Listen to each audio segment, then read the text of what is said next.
एक अमीर लड़की जिसे अपनी दौलत पर बहुत गरूर था, लेकिन एक दिन ऐसा हुआ कि उसकी पूरी जिंदगी बदल गई। और ये कहानी है एक ऐसी अमीर लड़की जो अपने गरूर की वजह से सबको हकीर समझती थी, लेकिन एक बड़ा सबक सिखा दिया। वो लड़की एक अमीर खानदान से ताल्लुक रखती थी। उसके पास बड़ी गाड़ी, बड़ा घर और हर सहूलत मौजूद थी। वो एक अमीर खानदान की लड़की थी। उसके पास दौलत, खूबसूरत कपड़े और बड़ी गाड़ी सब कुछ था, लेकिन उसके दिल में गुरूर भी बहुत था। इन्हें वो गरीब लोगों को देखकर मजाक उड़ाती थी।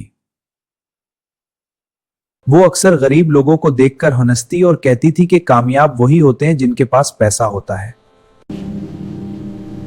अचानक गाड़ी खराब हो गई। इर्द गिर्द कोई अमीर आदमी नहीं था। सिर्फ एक गरीब लड़का था। मैडम, आप ठीक है? हाँ, मेरी कार खराब हो गई है। मैं हेल्प कर दूं?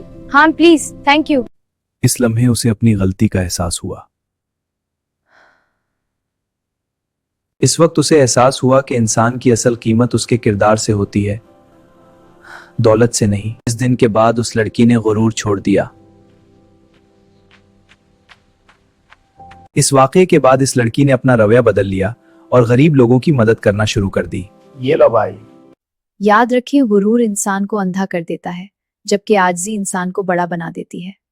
अगर आपको ऐसी सबक आमूज और दिलचस्प कहानियां पसंद हैं तो हमारे चैनल को सब्सक्राइब करें और वीडियो को लाइक और शेयर जरूर करें।